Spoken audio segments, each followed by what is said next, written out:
Listen to a professor in a history class. Let's continue our discussion of early American history, moving on from the War of Independence.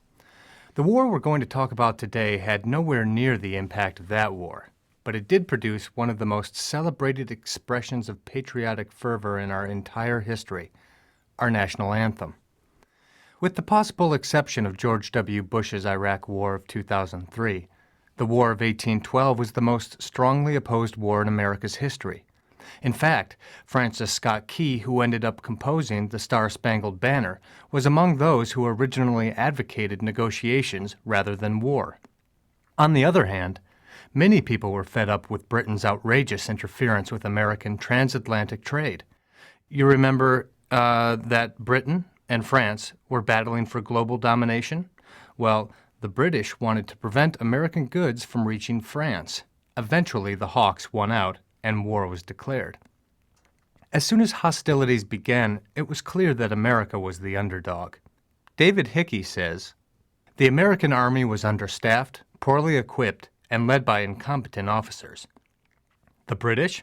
Well, they had the most powerful navy on earth. On the evening of August 24, 1814, British troops landed in Washington. They torched the Capitol, the Treasury, and the President's house. At that moment, even the most hawkish members of government may have been regretting their decision." After their success in Washington, the British confidently turned on Baltimore. At the time of that attack, Francis Scott Key was on board a British ship. He had been detained there after negotiating the release of an American doctor, William Beanes. Although Key had persuaded the British commander to release the doctor, they could not return to land right away. They had to remain on the British ship for the duration of the battle. The bombardment of the fort in Baltimore was devastating. Key wrote in a letter, "It seemed as though Mother Earth had opened and was vomiting shot and shell in a sheet of fire and brimstone." Sounds horrific, doesn't it? He couldn't see much of what was going on, although he watched all night from the British ship where he was being held. He saw the red glare of Britain's gunpowder-propelled rockets. He was alarmed by the sounds of British bombs bursting in air. It seemed impossible that American resistance could withstand such a pounding. Now, can you imagine the relief he must have felt when he saw the stars and stripes, not Britain's Union Jack, fluttering over the fort in the morning? That sense of relief inspired our national anthem. Francis Scott Key wrote the Star-Spangled Banner right then and there on the back of a letter he pulled from his pocket. Britain conceded. Key and his companions, including Dr. Beanes, were released. The next day, Key's poem was printed for public distribution and set to the music of an English drinking song. By the end of the week, the Star-Spangled Banner was in newspapers across the nation. So, what did America actually get out of this war? Well, not much, if you look at it only in terms of territorial gain. However, there were beneficial consequences. Internationally, America gained prestige as a foe to be reckoned with. At home, the defense of Baltimore gave an enormous boost to national self-esteem. You might say that people felt more American, and were able to set aside some of the political rivalries that had divided the young nation since its founding. Unfortunately, this unified spirit didn't last long. As you'll see, next week we'll discuss the build-up to the Civil War. The long-term legacy of the War of 1812 is, of course, our national anthem. As I mentioned, the Star-Spangled Banner was immediately popular and soon became a fixture in political campaigns and 4th of July celebrations. But it wasn't officially proclaimed the national anthem until 1931. Just like the war that inspired it, the choice was controversial. A lot of people felt the words were too complex and the tune too difficult, and others protested that a song about military glory and bombs bursting in air was inappropriate. That debate still goes on, but I don't imagine the Star-Spangled Banner will concede its place of honor in sports stadiums all over this land of the free. In this question, you'll be asked to talk about a familiar topic. After you hear the question, you will have 15 seconds to prepare your response and 45 seconds to speak. Describe your country's national anthem or your country's national flag. Explain how it is used in modern society. Include details and examples. In this question, you will listen to a short lecture about an unusual performance of the Star-Spangled Banner. You will then answer a question that asks you to summarize the lecture. After you hear the question, you will have 20 seconds to prepare your response and 60 seconds to speak. The genesis of the Woodstock Music Festival was indicative of the controversies that riddled the 60s. The small town in New York State where it was initially supposed to be held wouldn't even allow the event to take place there. Instead, the festival was moved to a nearby farm, and to everyone's surprise, over 400,000 people turned up in August 1969. Most of those folks were present on the last Monday when Jimi Hendrix took the early morning stage. The set included his bombastic arrangement of the Star-Spangled Banner, which he performed with an abandon that is still talked about today. His sonically explosive rendition illustrated the song with the sound effects of a modern war. It brought the words to life instrumentally through interludes and rambling annotations that were pure Hendrix. The younger generation, enthralled to this type of musical experience, accepted it for its storytelling power. At its most basic level, it brought the Vietnam War home with pictures painted in sound. In its most elevated passages, Jimmy's Star-Spangled Banner evoked feelings of unity among the assembled members of the peace movement. Later on, the media erupted. For many on the more conservative end of the social spectrum, this performance typified everything that was bad about the hippie generation. Worst of all, they felt Hendrix had shown disrespect for a national symbol. Many institutions instigated regulations and guidelines specifying how the national anthem should be played. But for the folks that were there, it was an inspiration that led to many alternative renditions of the song.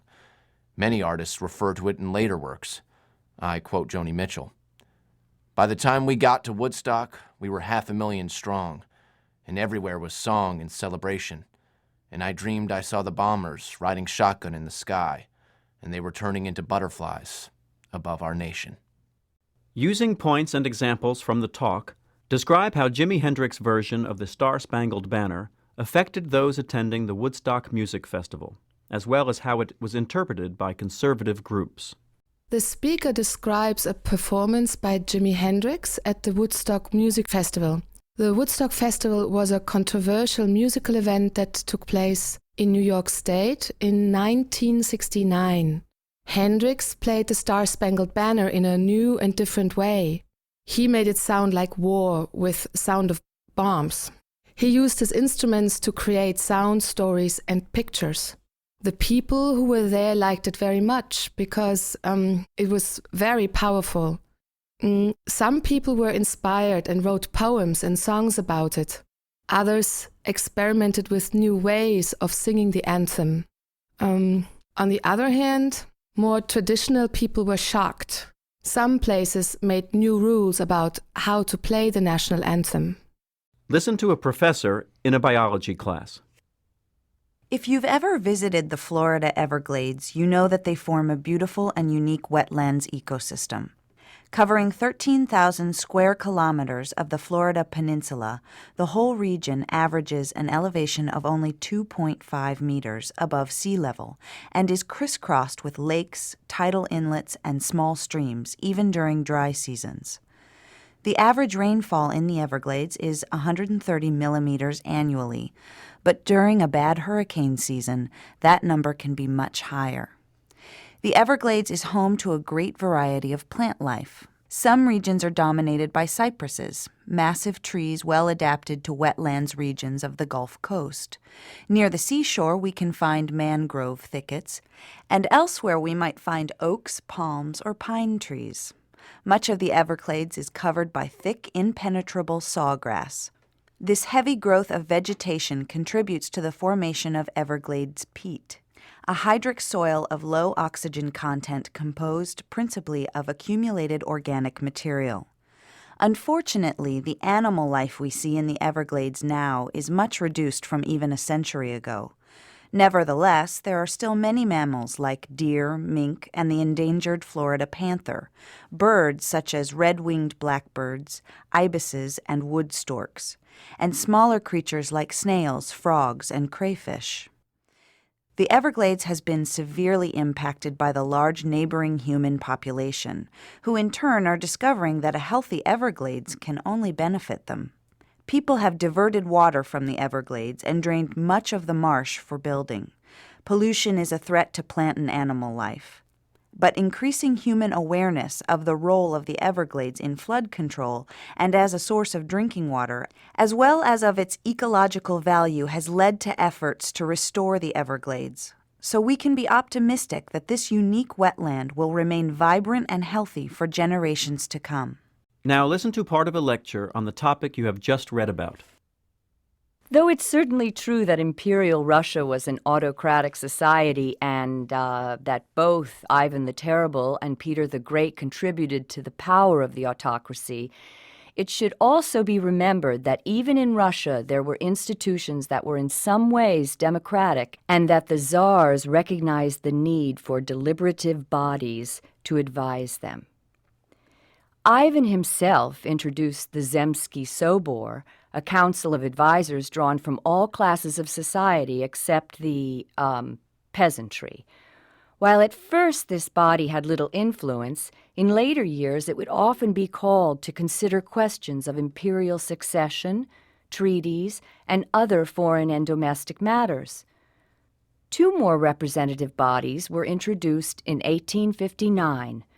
The Zemstvo, or Rural Council, was elected by male members of all classes in the area and was empowered to make decisions concerning regional commerce, education, and infrastructure. Its urban counterpart was the Duma, with similar administrative authority. Both systems were instrumental in bringing a measure of literacy and modernization to the medieval Russian countryside. However, neither body could in any way be considered a challenge to the central power of the Tsar. Summarizing the information provided in the passage and the lecture, describe the important features of the Russian imperial government. We haven't seen each other for so long. When are we ever going to catch up on old times? Well, there's no time like the present. Number 1. What is the man suggesting? I know you have a lot of studying to do, but do you think that sometime today you might be able to drive me to the library? It's not out of the question. Number 2. What does the woman mean?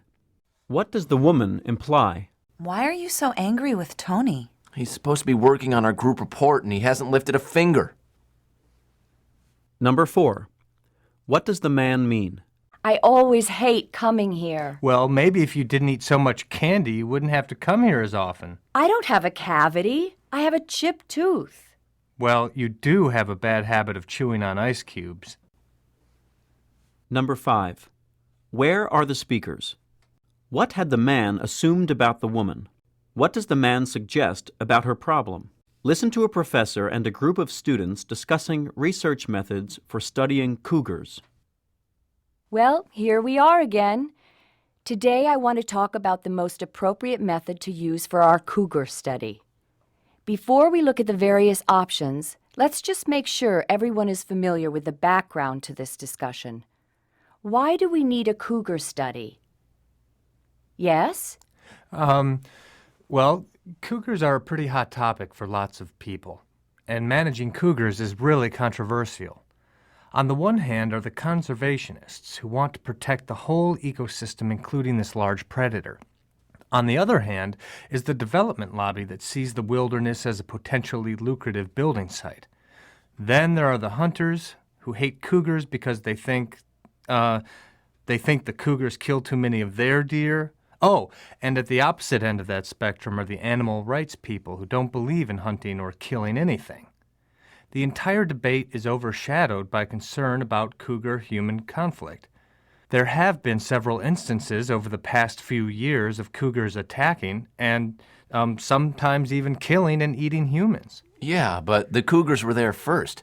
Can you blame them if people start invading their space? That's ridiculous. People should be able to live in their homes without fear of getting eaten up by a dangerous predator.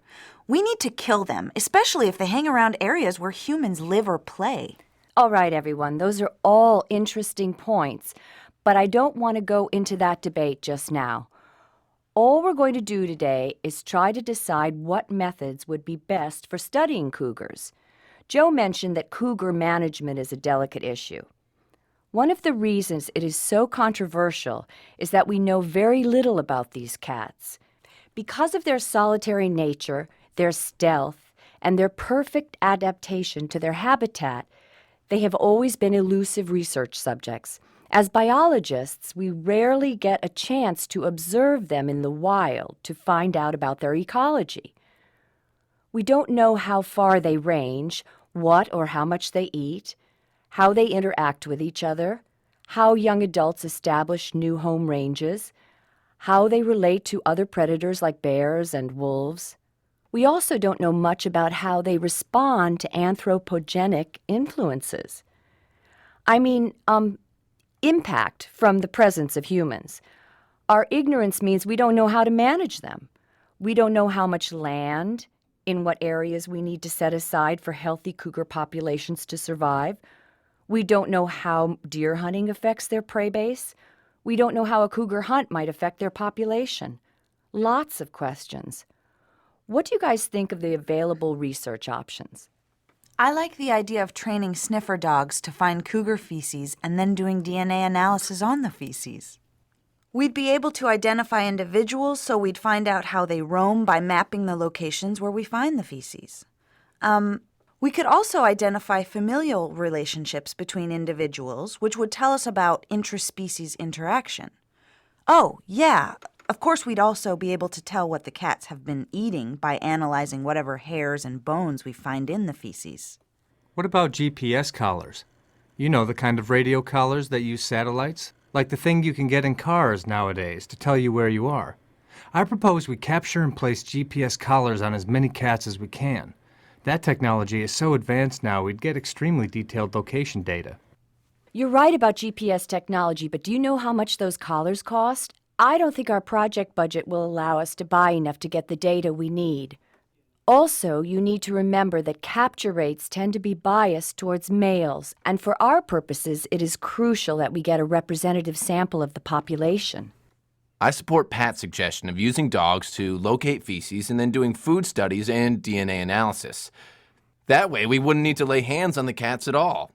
There's always a risk when you capture an animal in the wild, and we don't want to damage these creatures if we can help it.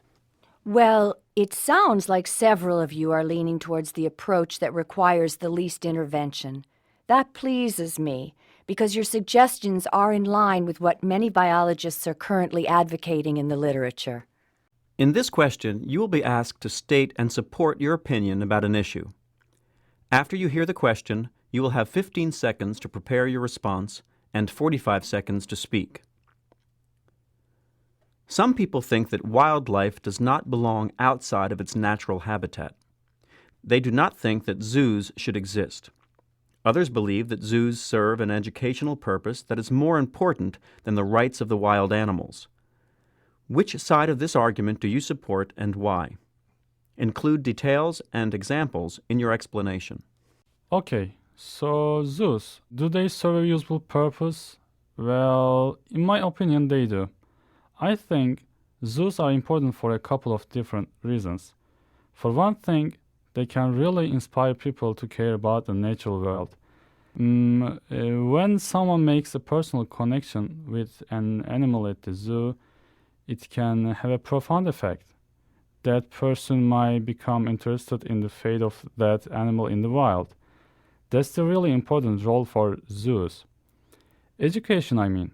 Zoos can inform people about the real dangers of extinction that exists for so many species nowadays, like tigers and rhinos, and snow leopards. And the other thing that zoos do that's really important is that they offer opportunities for breeding endangered species. I just read something about this. A few zoos in Europe had an endangered species of horses in their collections, and they bred them. Recently, they reintroduced the horses back into their native homeland in Mongolia. So basically, for educational and breeding purposes, I think zoos play a useful role. In this question, you will listen to a conversation. You will then answer a question about it. After you hear the question, you will have 20 seconds to prepare your response and 60 seconds to speak. Hi, Joan. What are you reading? Oh, just the daily campus newsletter. Anything new and exciting happening today?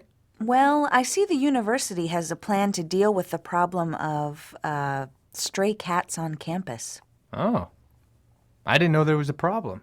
Well, there are a lot of strays that seem to have, made the campus their home recently.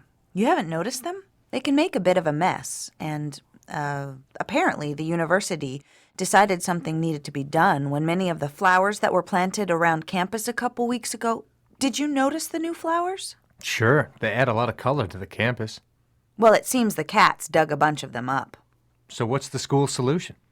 The suggestion is to bring in a pest control company.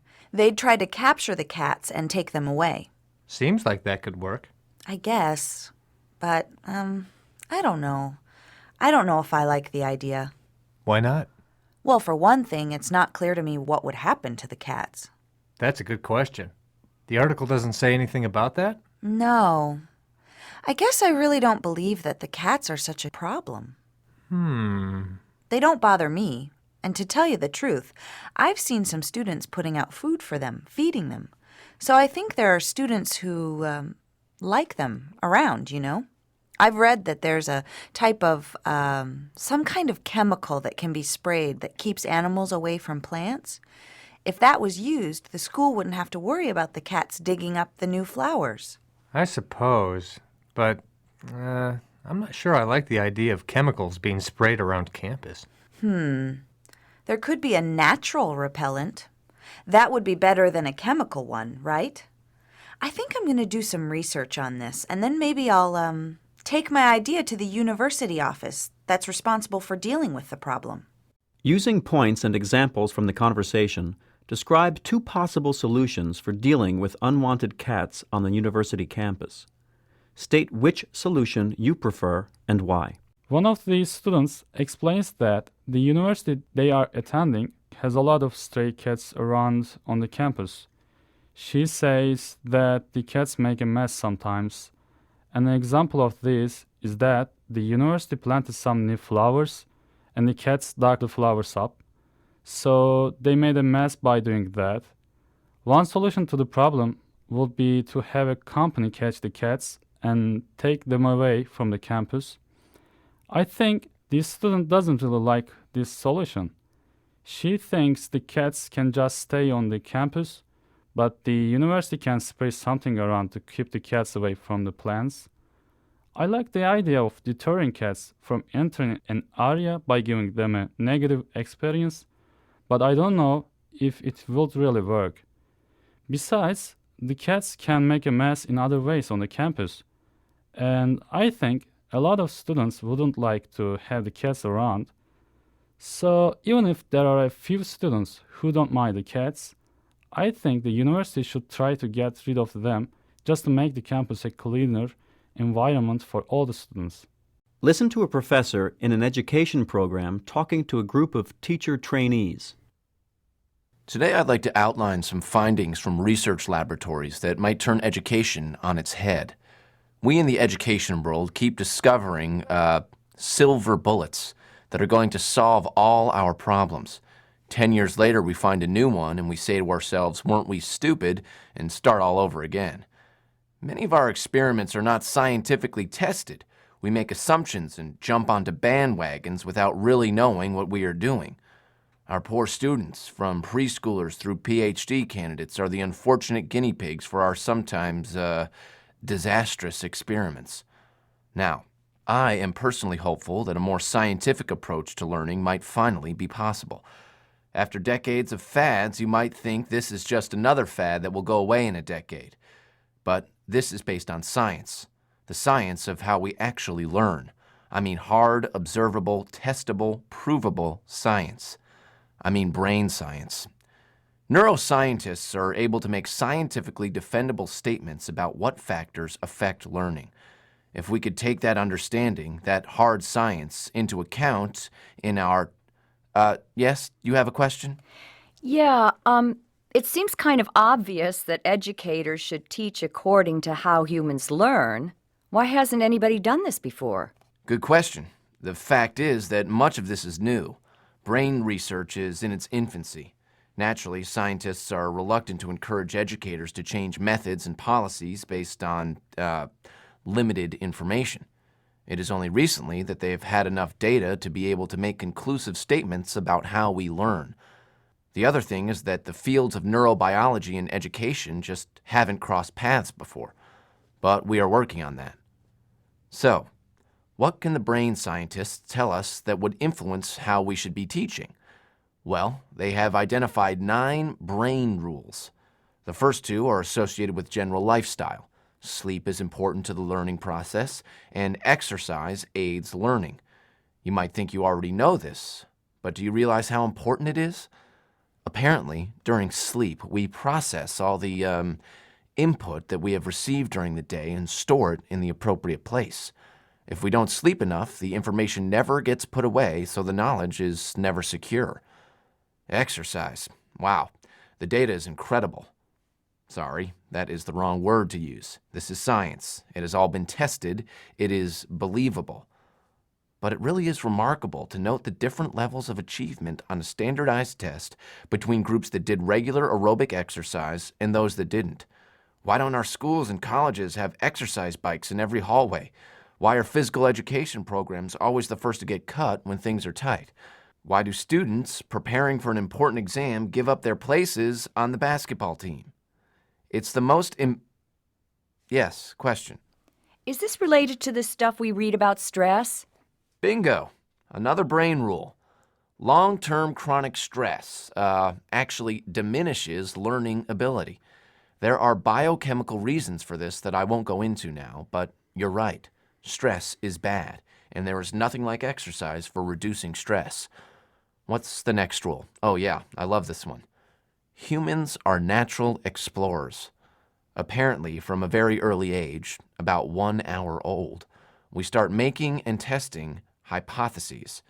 A child playing peekaboo is testing the hypothesis that mommy will appear again after disappearing.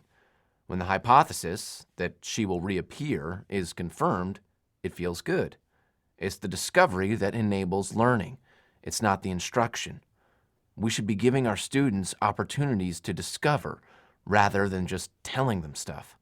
Which brings me to another brain rule.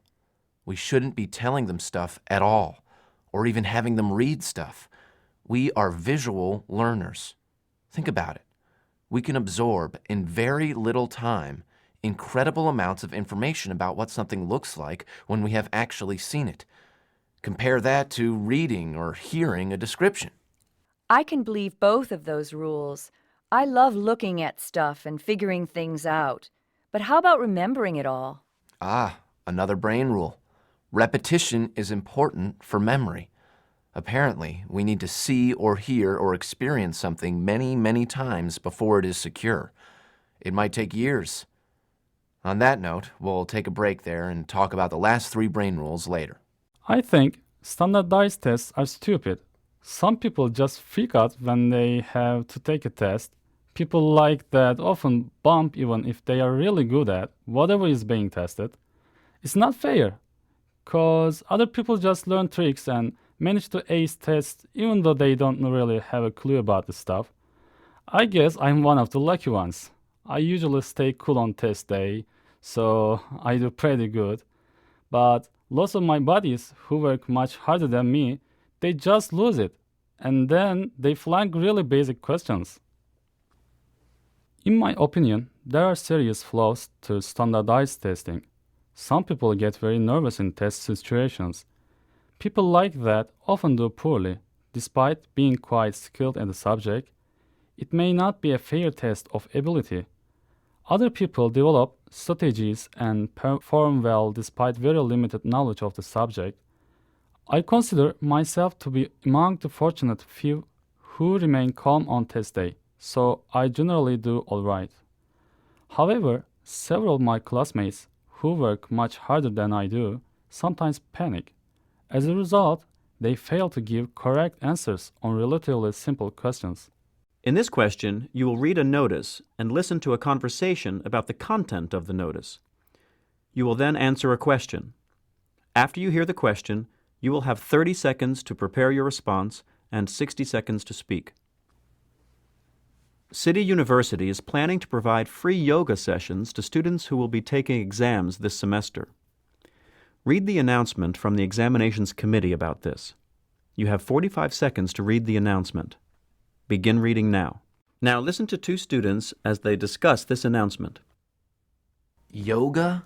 What are they thinking? Like anybody has time for sitting around on a mat pretending to be a flying swan. Actually, I think it's a great idea. I used to go to a yoga class, but I had to pay for it, and I couldn't afford to keep going. This is wonderful. It's free. You think it does any good? Oh, sure. It really helps my stress. I get so worked up during exams, I stop eating properly. And sleep? Forget about it. But when I do yoga regularly, I just feel much better. Is it really worth the time? Wouldn't you be better off studying than learning how to breathe like a tiger? Don't be silly. It's not like that. You just practice really simple relaxation techniques. And yes, it's worth the time. When you're not feeling so stressed, you can actually study much more efficiently because you can concentrate better. Anyway, they're offering classes at different times, so it should be easy to fit it in. Well, it sounds like you really think it's a good thing. Maybe I should try it. Right on. You got nothing to lose. It's free, remember? The woman expresses her opinion of the announcement from the examinations committee. State her opinion and explain the reasons she gives for holding that opinion. The student is happy about the free yoga classes. She used to do yoga, but she couldn't. She doesn't have enough money to pay for classes, so she is happy that these classes are free. She thinks yoga is very healthy. It's good for stress because it helps her to sleep well. She also said it is good for studying because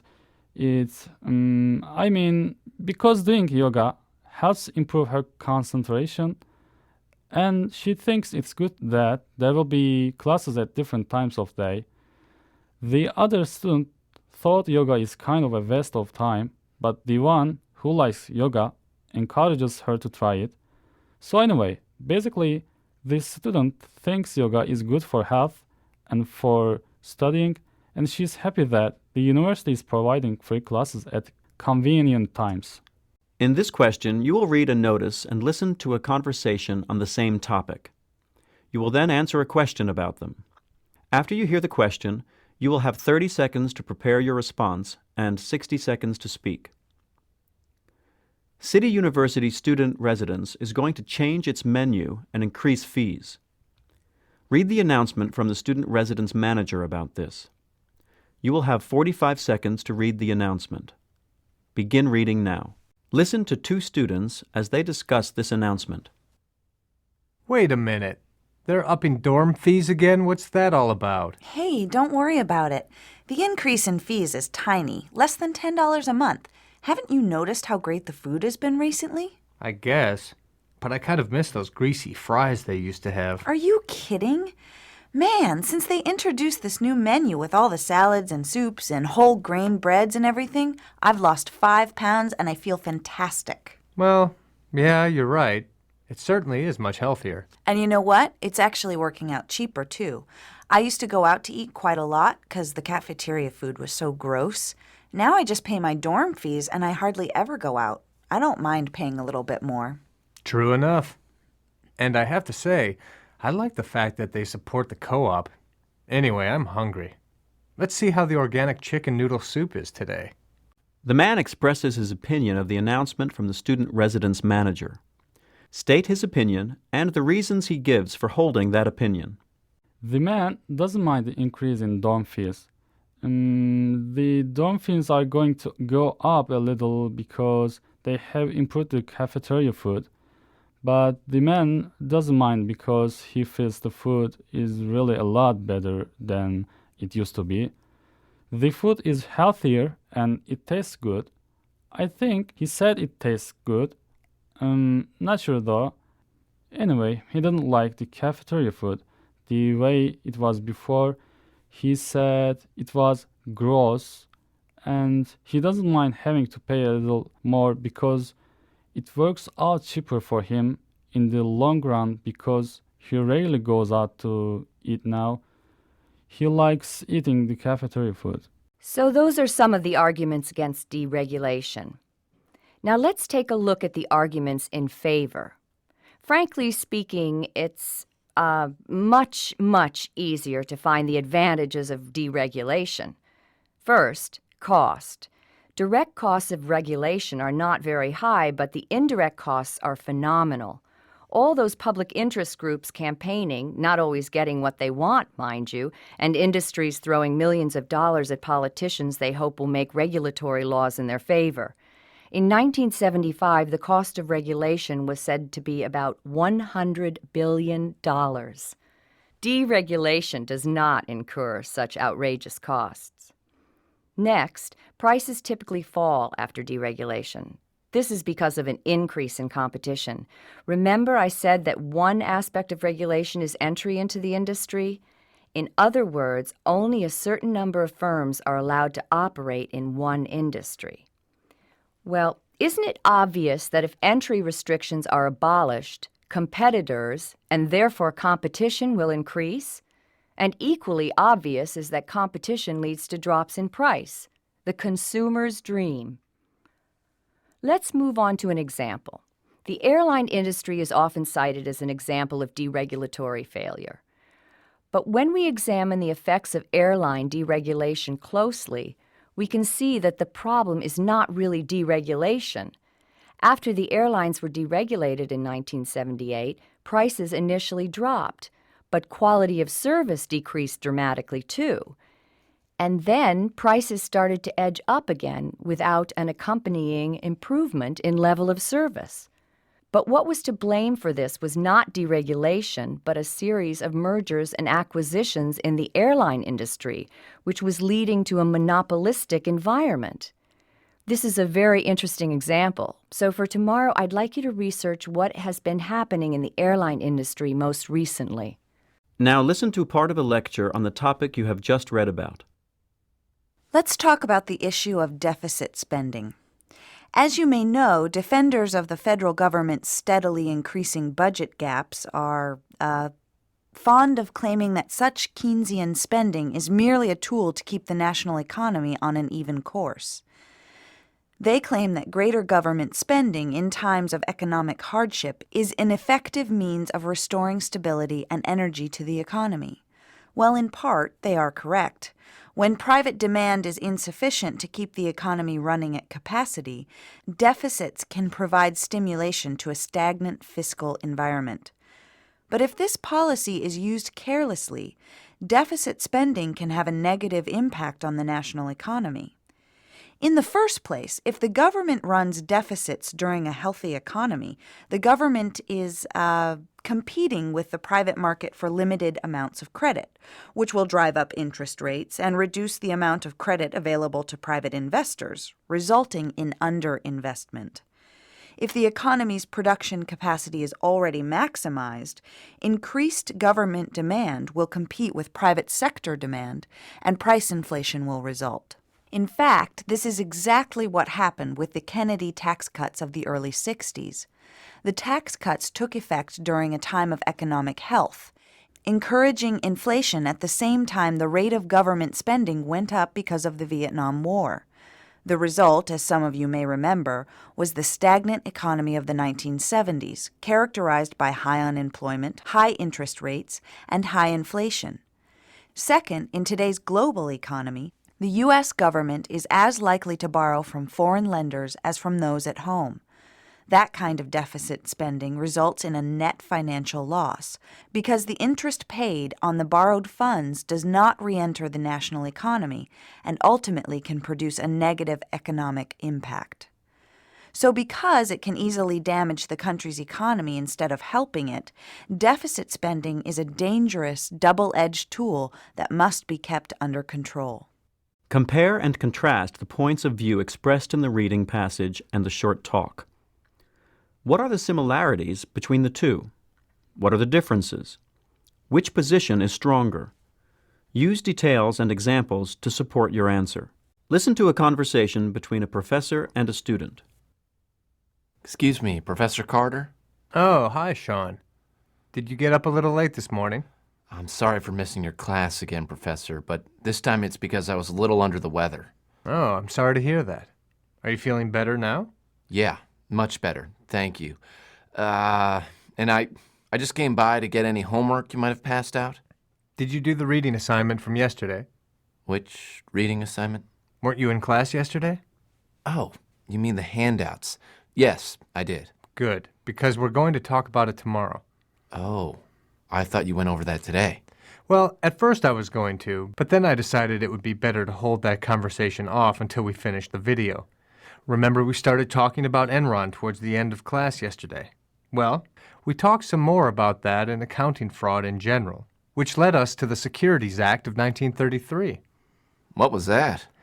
Well, I don't really have time to go into it now because I have another class, but we also watched a video in class on that topic which we're going to finish tomorrow, and have a quiz on Monday. So, do you have a VCR at home? Yes, I do. Well, I'll tell you what. I'll lend you the video as long as you get it back to me before class tomorrow, because we still have to watch the second half. Yeah, no problem. That'd be great. I'm sure I can get it back to you even sooner, like tomorrow morning. Okay. Well, you know what? Why don't we do this? After class tomorrow, you will be in class tomorrow, right? Yes, I will. Good. Let's do this then. Watch the second half tomorrow, and then I'll let you borrow the videotape over the weekend. That way you have 2 full days to watch it, and you won't have to worry about getting it back to me so soon. How does that sound? Sounds good to me.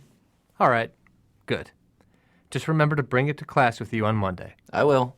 And also, don't forget you'll have a quiz over both the video and the reading assignment. I certainly won't forget that either. Okay, good. I'll see you in class tomorrow. Thank you very much, Professor. Now listen to part of a conversation between a student and a professor.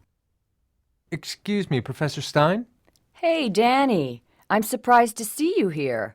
How's life at Investments R Us? Well, actually, I actually called in sick today because I wanted to come in to talk to you about something. My goodness. You've always been such a conscientious student. I can't imagine you would do that lightly. Take a seat. What's troubling you? Oh, I don't know. This is probably going to seem really stupid. Danny, I know you are a good student and a serious MBA candidate. I am not going to think you're being stupid. What is the problem? Well, I just feel that one of my coworkers at IRU, well, I can't really call him a coworker. I am just an intern. But anyway, I just think there's some not so good stuff going on. Danny, what are you talking about? Oh, man. I think my boss is doing insider trading. Yikes. Well, I can see why that would be an issue for you. Have you talked about it with anyone there? No way. I'm just a little intern. I can't go around making accusations like that. Of course not. I just wondered if the subject had come up with any of your coworkers. But no, you did absolutely the right thing by coming to talk with me about it first. So, are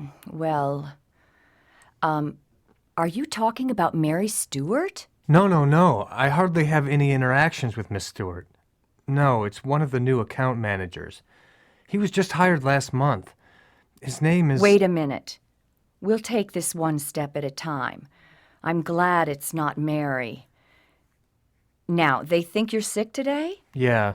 And they bought that? There's a bug going around. Okay.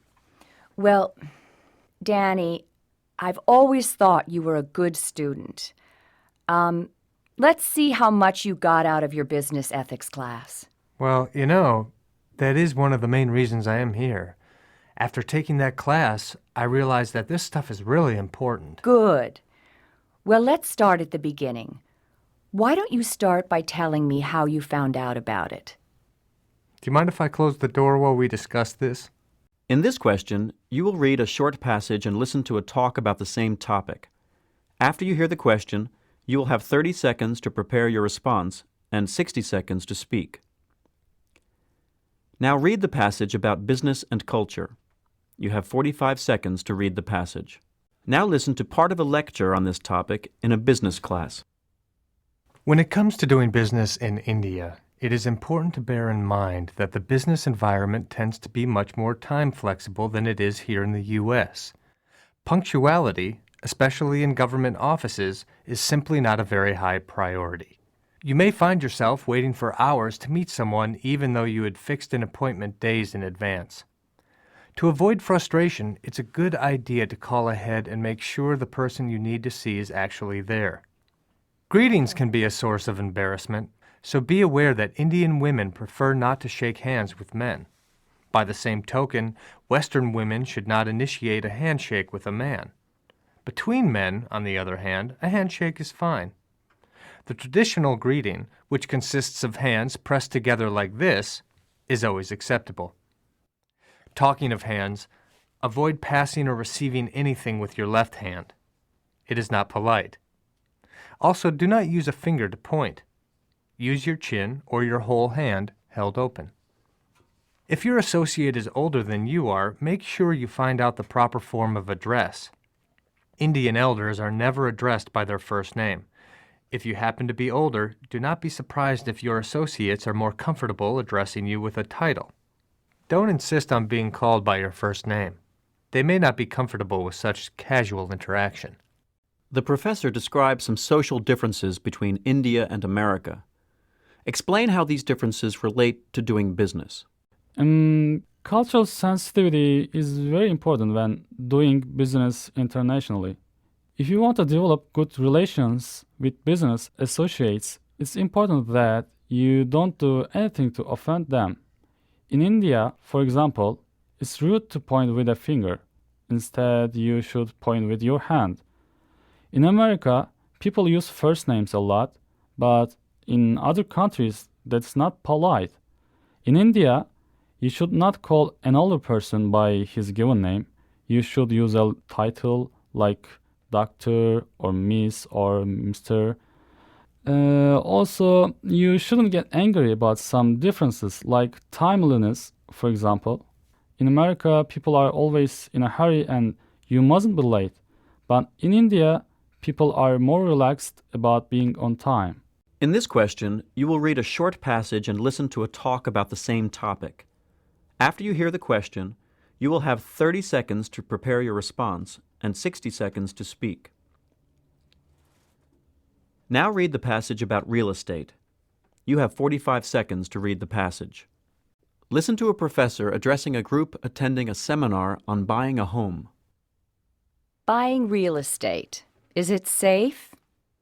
If you buy and hold for the long term, I mean 15 plus years, you aren't likely to lose. Real estate values generally go up in the long run, whereas there is no such guarantee in the stock market. Many of today's companies won't even be in business 15 years from now. If you buy and sell properties quickly, you need to pay close attention to the local situation. That is all that matters. If the local real estate market is hot, you can sell fast, but you can't buy cheap. If the local market is weak, you can get great deals, but can you turn them around? You need to know where your market is going, but don't worry so much about a national real estate bubble bursting. On the other hand, if you have negative cash flow and buy property with the expectation that values will increase soon, you're brave, possibly crazy. There is no guarantee that values will increase in 2 to 3 years. What if values decrease? What's your backup plan? Such activity is very risky, to say the least. The bottom line is, real estate markets may go up or they may go down. So what? Don't count on appreciation. Buy below market value and make sure you have a plan B. Keep to these guidelines and you'll see the bubble theory is full of hot air.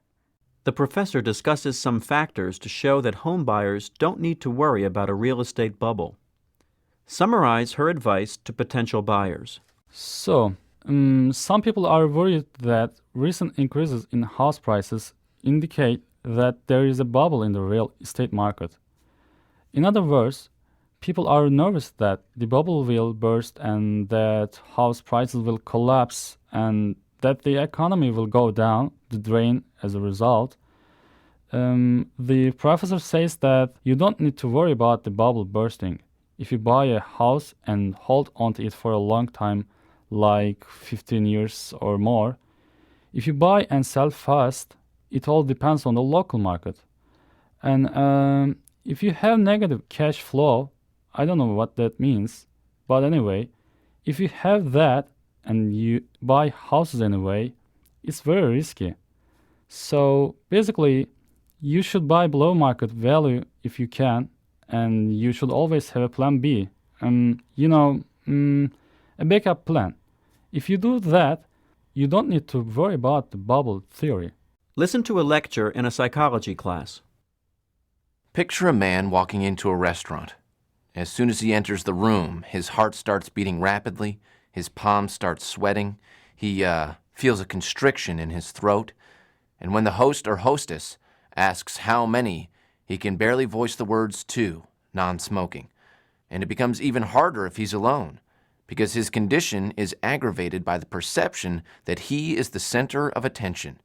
He becomes intensely self-conscious, his movements heavy, unnatural, and forced.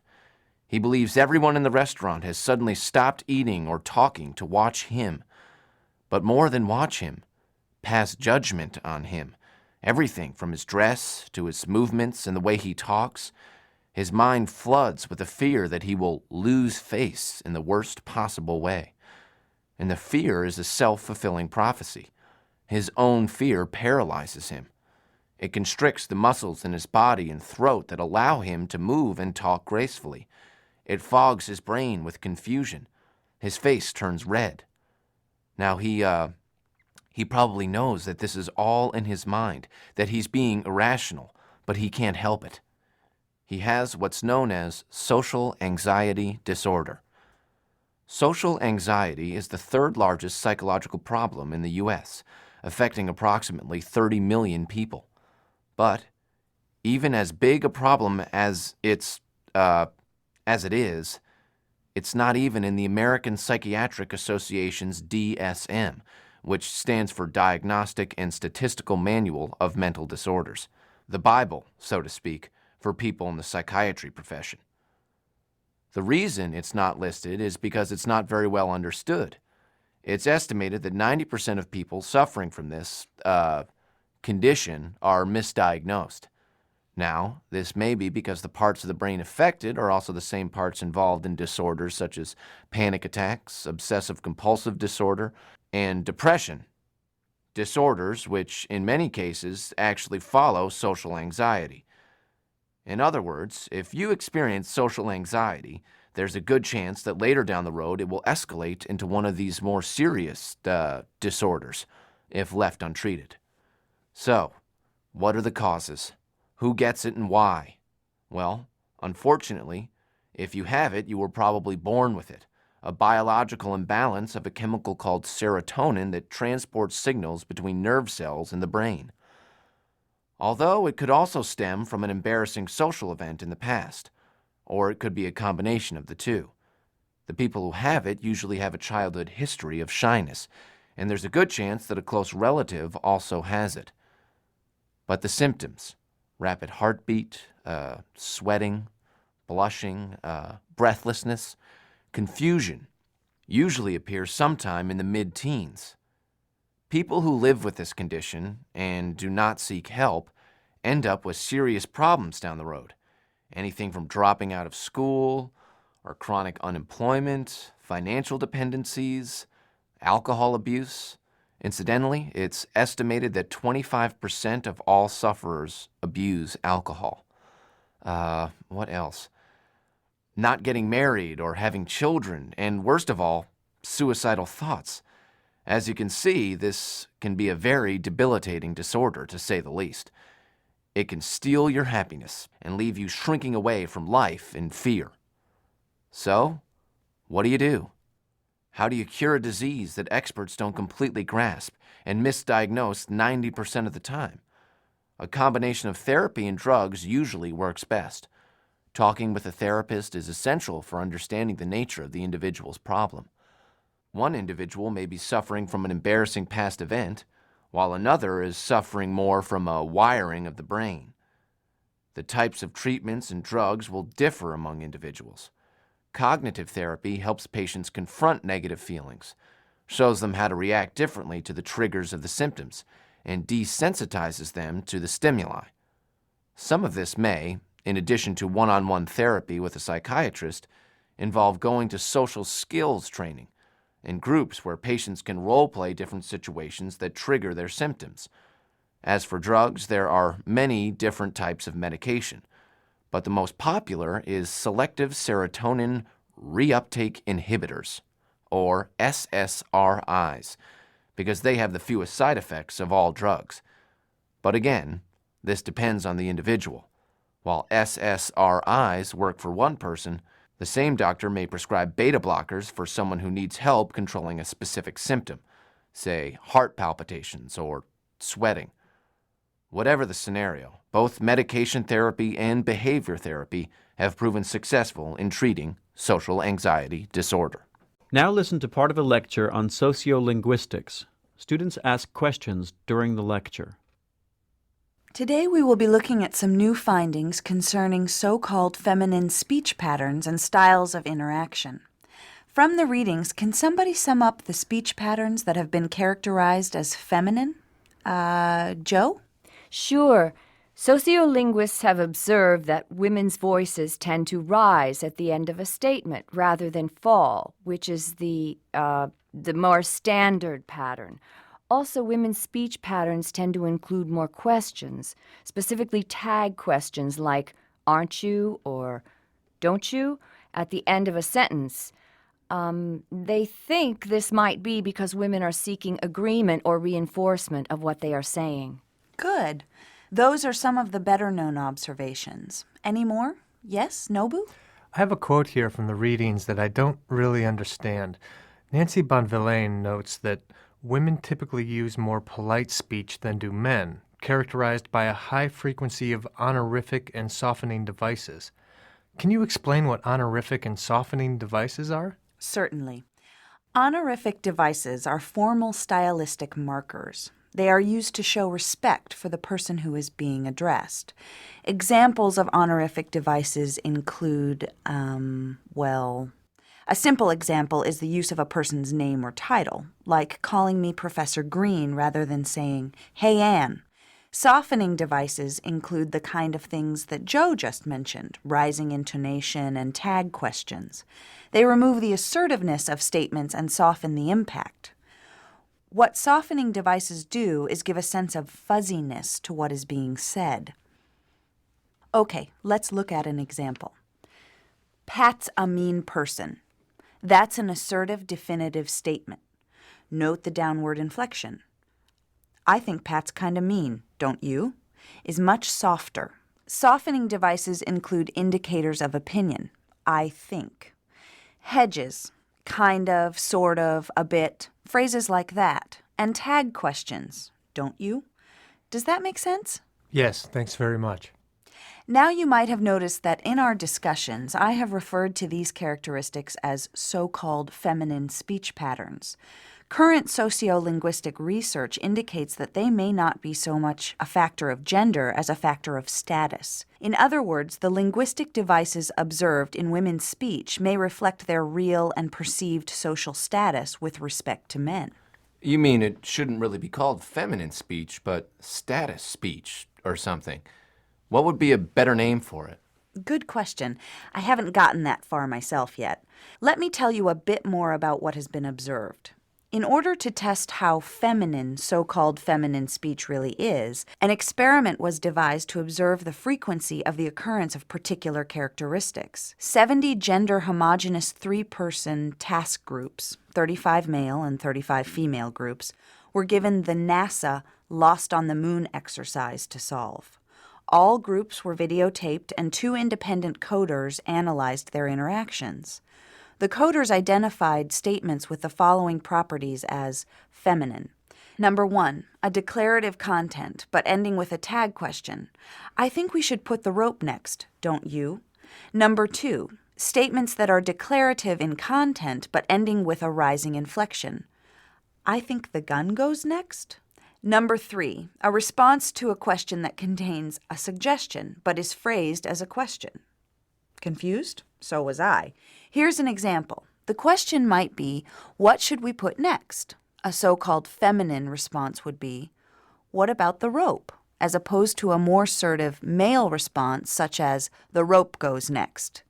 And finally, number 4, a directly stated question that offers a solution to a task problem. For example, should we put the rope next? So, do you suppose the women's groups demonstrated a higher frequency of these verbal tags? Surprise! The results show that in gender-homogeneous groups, such language patterns were initiated with equal frequency by men and by women. Now, when I say equal, I mean statistically there was no significant difference. A goodness of fit test would suggest no difference between males and females on this behavioral measure. So when women are with women and men are with men, there is no difference to the way they speak? Women just use those polite devices when they are around men? That is too strong a statement to make at this point. There's a lot more research that needs to be done, and we are still far from being able to explain these results. A good next step would be to conduct the same experiment with gender heterogeneous groups. Sample 1. Parliamentary democracy is a democratic political system in which the party with the greatest number of representatives forms the government, and its leader becomes prime minister. Parliamentary democracy originated in Britain in the 17th century and is the oldest form of democratic government widely in use today. For example, in Australia, Canada, India, and over 30 other countries. On the surface, the predecessor of parliamentary democracy, i.e., direct democracy, may seem more democratic. In a direct democracy, such as ancient Athens, all citizens participate in all decisions, whereas in a parliamentary democracy, decisions are made by representatives on behalf of their electorate. In reality, Athenian democracy was not as participatory as modern-day parliamentary systems because the definition of citizen was very exclusive. All forms of democratic government are distinct from governments controlled by an absolute monarch or a minority class. Sample 2. The literal translation of the Greek roots of the word claustrophobia is fear of closed spaces. A more accurate definition might be fear of not being able to escape. A person with claustrophobia may panic inside an enclosed space such as an elevator, airplane, or crowded room. Some sufferers say it feels as if the walls are closing in. For people with claustrophobia, air travel can become impossible, car travel difficult, and even social situations can be so uncomfortable that they are avoided. As a result, claustrophobia can be a highly debilitating affliction. Like many phobias, claustrophobia often results from some long-forgotten childhood experience. One of my patients had an elder brother who used to smother him in a sleeping bag while play wrestling. Because it is a learned phobia, it can be unlearned. In this question, you will be asked to talk about a familiar topic. After you hear the question, you will have 15 seconds to prepare your response and 45 seconds to speak. Describe an important place in your life. Tell what the place is like and explain why it is important to you. Include details and examples to support your explanation. One of the most important places in my life has to be my father's kitchen. I'm majoring in food science now, and I have a job at one of the best restaurants in town. And my dream is to one day open a restaurant of my own. I love everything about food, and I know that passion comes from the hundreds of hours I spent in my father's kitchen when I was growing up. As a kid, the kitchen was always just the best place to be. It was warm, busy, full of smells. There were always little treats, and best of all, my dad. For as long as I can remember, my dad has been a great cook, someone who just loves food. Because he enjoys cooking so much, he really appreciates people who enjoy eating. My brother and sisters like to eat too, but none of them spend as much time in the kitchen as I did. As soon as I could walk, I started hanging out in the kitchen. At first, my dad used to tell me to keep out of the way, but finally he realized that I really wanted to be there, and then he would let me sit up on the counter and watch closely while he worked. He would allow me to test sauces and ask my opinion about the flavoring. Maybe a little more salt, I might suggest. As the years went by, he gave me more and more little jobs to do. Whatever kitchen I end up working in, even if it is with a famous chef or in some fancy restaurant, nothing will compare to my father's kitchen. In this question, you will be asked to talk about a familiar topic. After you hear the question, you will have 15 seconds to prepare your response and 45 seconds to speak. Discuss an important issue in choosing a university at which to study. Include details and examples to support your explanation. In my field of graphic design, a current hot issue is something called emotional branding. This basically means promoting a brand by creating emotional associations with it and therefore making it stand out. People are prepared to pay more for a product that makes them feel a certain way just by buying it. For more and more Americans, it's no longer enough for a product to simply perform well. They are looking for brands that are actively involved in making the world a better place. Designers come in to help companies convey that message to potential consumers. Take the oil company BP, for example. BP actually stands for British Petroleum, but their business strategy aims to offer alternative forms of energy, so they have recrafted the tagline into Beyond Petroleum. The logo is a dynamic burst of energy that is bright white at the core with radiant beams of yellow and green light projecting from the center. The reason that emotional branding is somewhat controversial is that it's considered exploitative. Good design can certainly affect consumer behavior, and a lot of people feel that it's immoral to take advantage of people's good intentions and efforts to make responsible choices. So designers need to make personal decisions about how to use their skills and whether or not they feel emotional branding and marketing is okay. In this question, you will listen to a short lecture about men's and women's writing styles. You will then answer a question that asks you to summarize the lecture. After you hear the question, you will have 20 seconds to prepare your response and 60 seconds to speak. Although it has long been acknowledged that there are consistent linguistic differences between male and female oral communication, it was long believed that these differences were greatly reduced when it came to writing styles.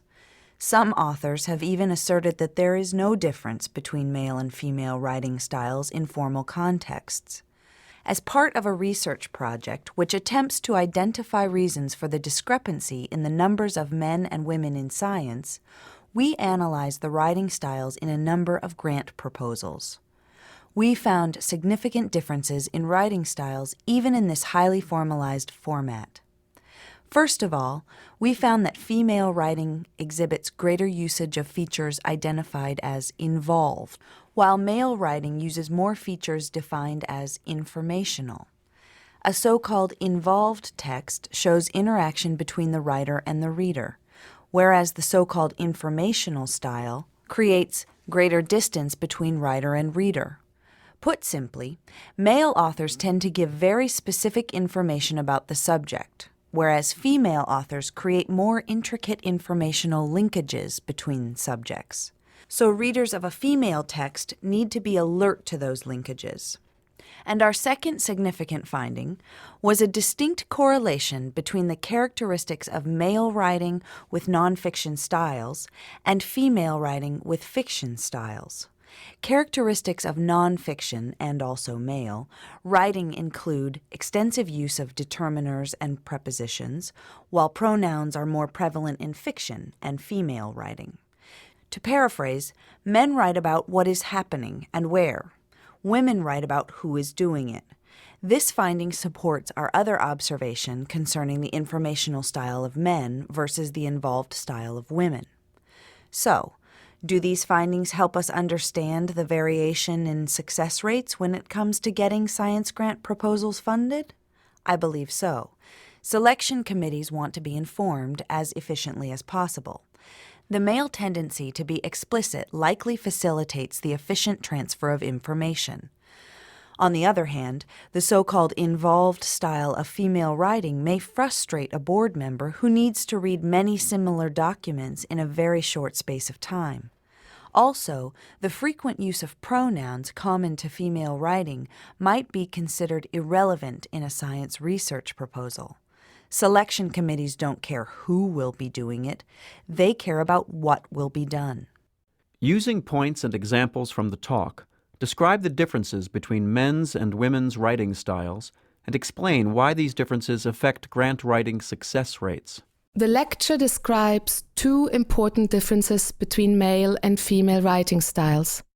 Women write in a more involved style, and men write in a more informational style.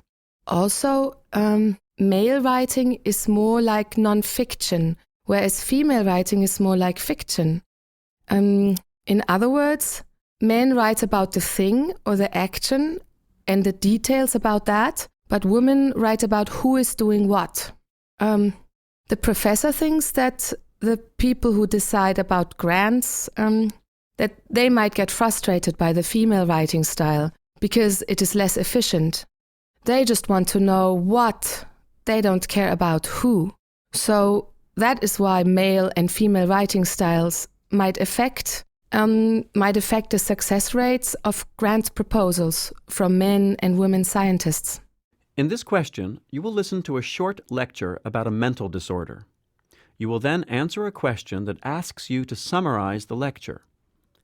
After you hear the question, you will have 20 seconds to prepare your response and 60 seconds to speak. What is now known as schizophrenia is a mental disorder that has been witnessed in human societies for many centuries. One of the symptoms of schizophrenia, hearing voices, has not always been perceived as a curse. On the contrary, in some ancient civilizations, it was believed that such voices came from the gods. Research partnerships between neuroscientists and classical historians are finding indications that the ancient Greek oracle speakers of several centuries BCE might have been schizophrenic. People who heard voices were revered as priests, as mouthpieces of the gods. Other types of mental disease were considered to be the invasion of other, more often evil than good, spirits. In Western civilization, madness was feared, and most sufferers were left to wander the countryside or were committed to institutions. During the Age of Enlightenment in the 18th and 19th centuries, the public's awareness of such conditions grew, and improvements in care and treatment began to appear. Institutions became more humane, and treatments increasingly targeted. Doctors initially sought cures using herbal remedies.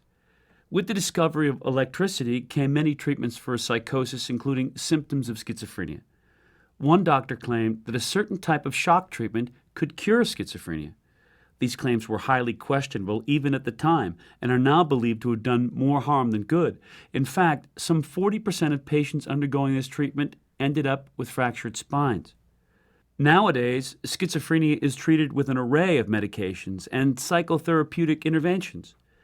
The drugs can help control the symptoms of the disorder, while education and psychotherapy can help patients and families learn to manage it more effectively.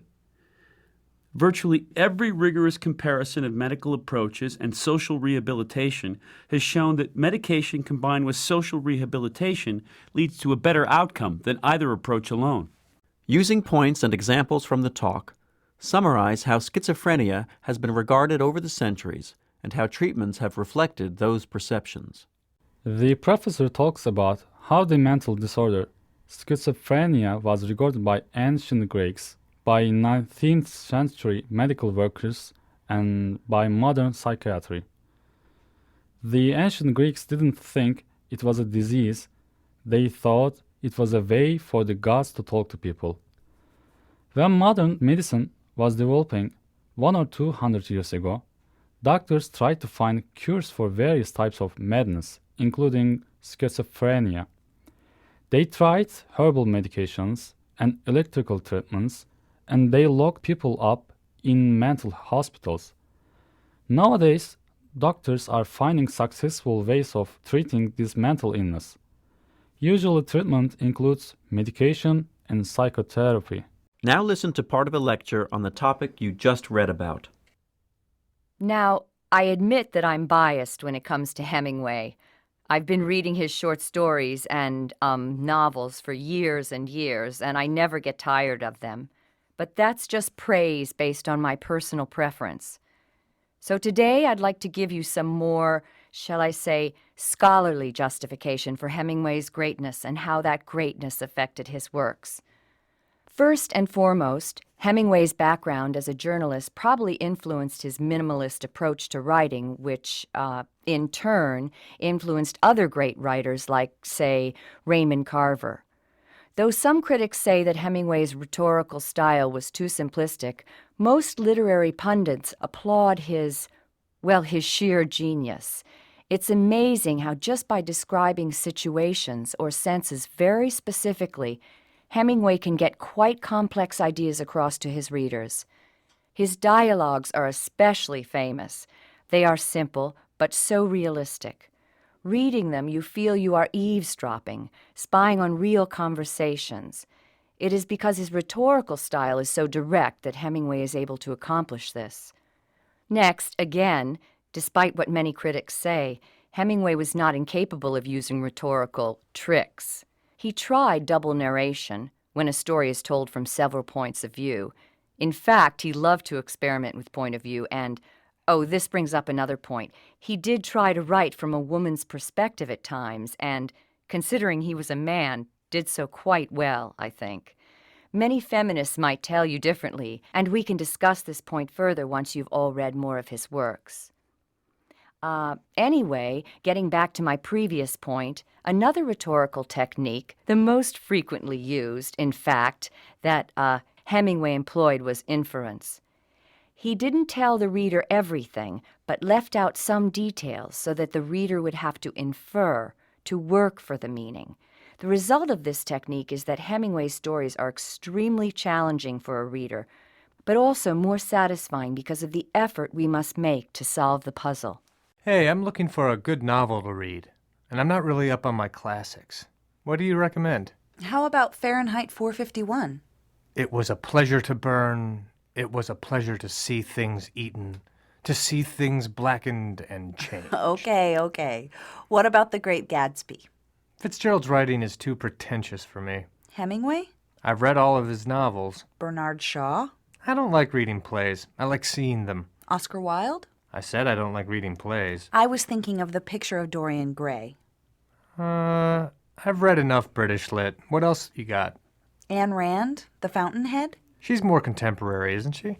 So is Bradbury, but Fahrenheit 451 is still a classic. I guess you're right. How about Dostoevsky? I don't want to read any more stories about gamblers up to their eyeballs in debt or poor peasants and their oppressive landlords. I've got enough of that in my own life. Yeah, but Dostoevsky is a lot more optimistic than you are. I think you should try The Brothers Karamazov. That was his last novel, wasn't it? And his greatest. All right. I'll give it a try. Now listen to part of a lecture in a teacher training class on using graded readers.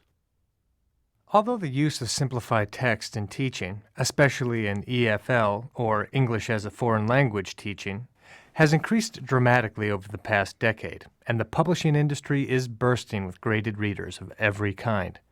Heated debate continues about the artistic ethics of diluting classic works of literature. There are those who argue that great literature is great because of the words, phrases, and structures chosen by the author. Therefore, they say, it is a crime to change those words, phrases, and structure in any way. By doing so, the very essence is removed and thus the work of art becomes entirely devalued. Well, this debate brings up good questions regarding the definition of great literature. What makes a novel great? What makes it a classic? Is it the plot, the characters, the descriptions, the dialogues, the prose itself? Or does greatness lie in some kind of originality? Does a work need to break barriers to be considered art? Or is it just a question of popularity? I don't believe there is a simple answer. In fact, I think, well, anyway, I mustn't get sidetracked. The question for us is, do we use simplified classics in teaching? In my opinion, the educational advantages of using simplified graded readers far outweigh the philosophical concerns about art. I believe great literature is great because of a combination of things. Characters and plot can be crucial. For me, it is these elements that take my imagination beyond the mundane, outside of ordinary life. Have you ever been asked, if you were going to be stranded on a desert island and could only take 3 books, which 3 would you take? I'll tell you one title that would be on my list, David Copperfield. There's a book that makes me laugh out loud, moves me to tears, and never fails to absorb me completely. The young hero experiences death and hardships, meets amazing characters, and he survives everything thrown his way. It is the events, the characters, the story that make this book so rich. Those can be very effectively conveyed in a simplified text. Another example is Pocahontas. Unlike David Copperfield, who is 100% fiction, we know that Pocahontas was a real person. However, as is the case with many legendary people, no one can be certain that all the stories written about her are completely true. She did indeed marry John Rolfe in 1614 and traveled with him to London in 1616. Regardless of any potential embellishments, this is a memorable story of Native American culture and the impact white settlers had when landing on the new continent. Because of the characters and the way their interactions are portrayed, it is not only interesting historical insight, it's a page-turner. A nonfiction classic is Benjamin Franklin's autobiography. So much can be learned about the way the world worked in the late 1800s from this absorbing and intimately written book, even though it centers around one single life. Now, Benjamin Franklin used grammar, vocabulary, and especially punctuation that would baffle even the most accomplished modern-day reader. Any version of his autobiography that is published today has been simplified to a certain extent. Why not simplify it far enough to enable EFL learners to access it? I could go on, but aside from the fact that reading offers escapism, entertainment, and windows on unfamiliar or bygone worlds, there are many reasons from a pedagogical, i.e. instructive, point of view to encourage reading anything at all. Stephen Krashen demonstrated way back that extensive reading improves all aspects of language learning. This includes vocabulary, speaking skills, fluency, and writing skills. In other words, learners who read in English learn more English, more quickly than people who don't read. And the more you read, the better you read. The better you read, the more you enjoy it. The more you enjoy it, the more you read. Get my drift? Extensive reading is the opposite of intensive reading. Duh. Okay, but what does that mean? It means not reading for detail and not needing to understand or even read every single word. Competent readers are fast readers. Stopping to use a dictionary all the time slows you down. Okay, that's all very well, but if you don't understand any of what you are reading, it won't be a very positive experience. So, how to encourage extensive reading among English language learners? Provide stimulating materials at a level that is accessible. Many of the classics are great stories. Great stories are stimulating. So, if simplified classics work for your learners, then for goodness sakes, use them. Don't let the purists put you off. Well, I think it's essential that children participate in sports, so I feel that it should be required at school or wherever. It's good for their physical development, and they learn social skills because they, just by being part of a team, and I heard exercise actually helps people learn better. A lot of kids are overweight these days because they spend too much time in front of the TV or playing computer games instead of being active outdoors. So they should be encouraged to join a sports team and run about. Playing soccer, for example, really teaches kids about teamwork. They are literally all working together to score a goal. That is a great life lesson. And apparently, kids who get regular exercise learn better than couch potatoes. Something about getting oxygen to the brain, I don't know exactly. Anyway, I just think it's really important that kids get plenty of exercise. So physical education should be a compulsory subject. In this question, you will be asked to state and support your opinion on a certain topic. After you hear the question, you will have 15 seconds to prepare your response and 45 seconds to speak. Art instruction does not benefit school children. They should focus on serious subjects like math, sciences, and languages. Do you agree or disagree with this statement? Include details and examples to support your opinion. Well, I think it is a waste of time to teach art to kids. The main reason I think that is because I believe children should work on getting into college or getting a good job. The world is really competitive nowadays, and children need to pass challenging tests in order to get to the next step. So they should focus all their energy into whatever will help them pass the tests. The other reason that I think art classes in schools are a waste of time is that most students are not interested in art. There's plenty of time for them to learn about art when they're adults, if they become interested.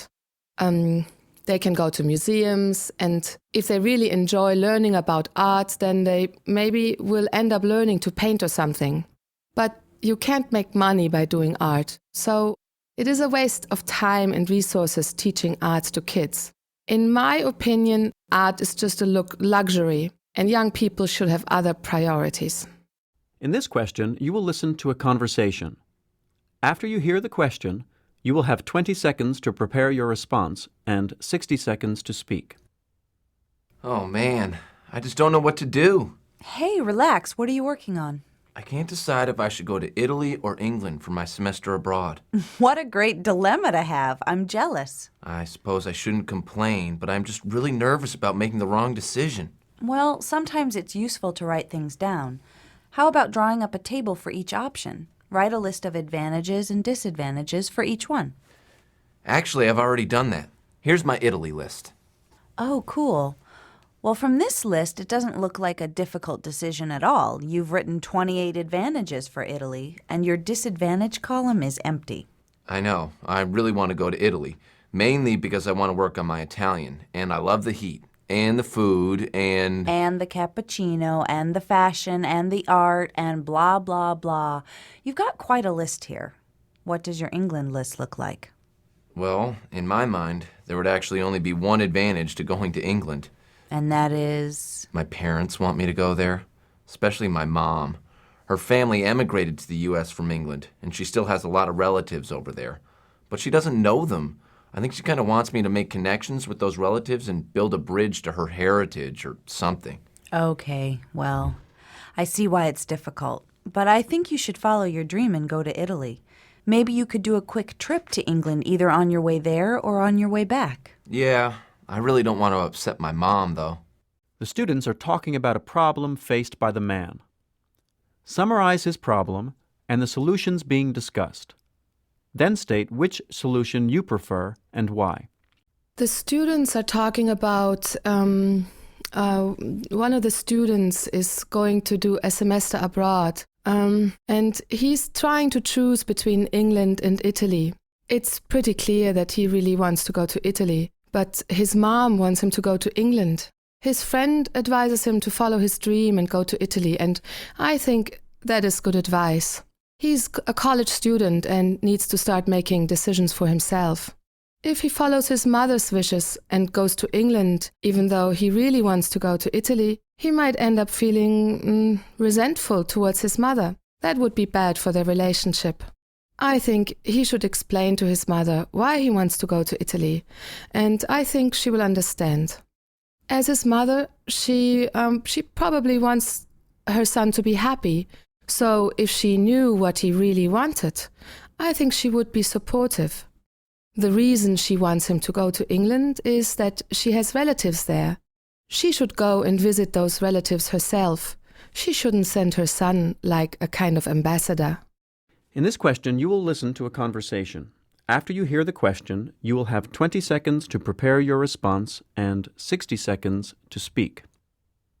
Hi, Tony. What's up? Not much. What's going on with you? Not much. How's your media studies project going? Great. We're having so much fun in our group. Our presentation is going to be hilarious. You're lucky. My group is having a terrible time. Why is that? I thought all the assignments were interesting. What's the problem? Well, the assignment is fine. It's just that we're not working well as a group at all. In fact, Frank never even shows up when we schedule a planning session. Out of the 4 meetings that we've had, I think I've seen him once, and even then he was 10 minutes late. Well, that's no good. Doesn't he realize that this presentation is going to count towards 60% of his grade? You should remind him of that. He knows, but he doesn't care.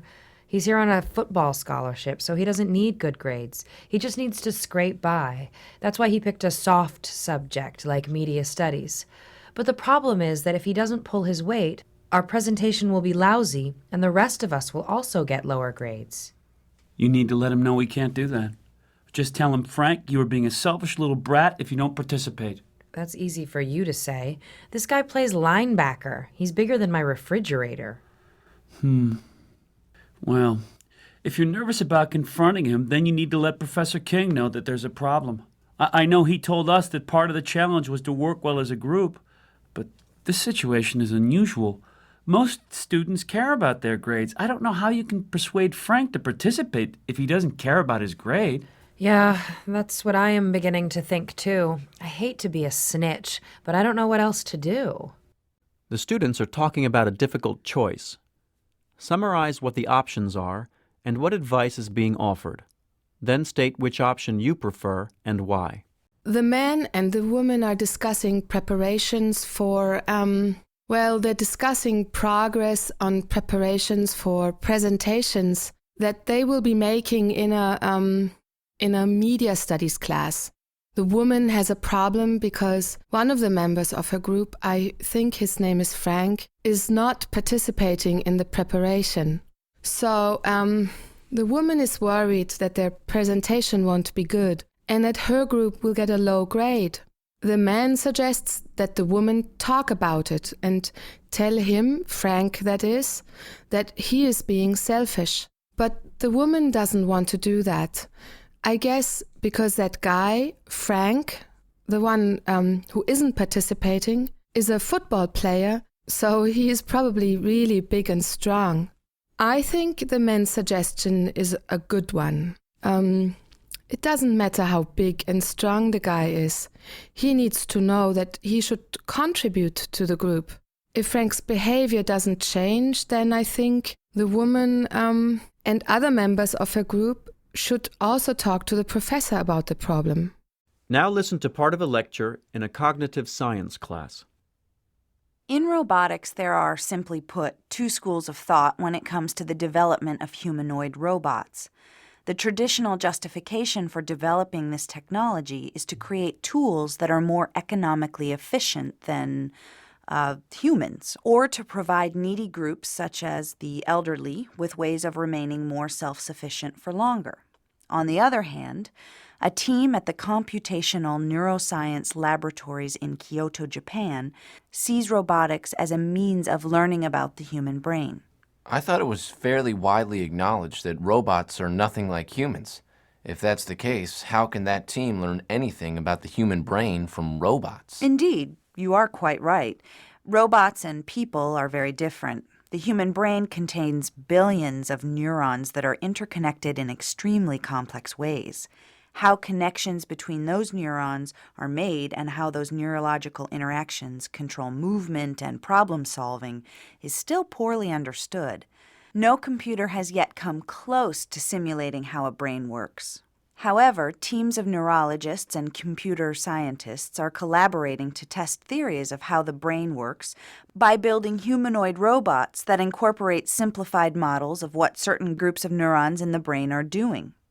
First, they conduct experiments on human subjects in magnetic resonance imaging machines. You know about MRIs, right? Good. So they get subjects to perform specific tasks, and then they observe which parts of the brain light up, indicating increased blood flow. This, they believe, represents internal models of the interactions required to perform the task.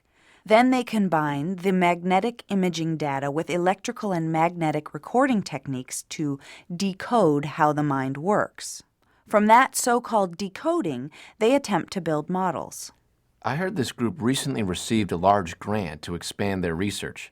Could you explain how that can be justified? What are the benefits of using robots to understand the brain?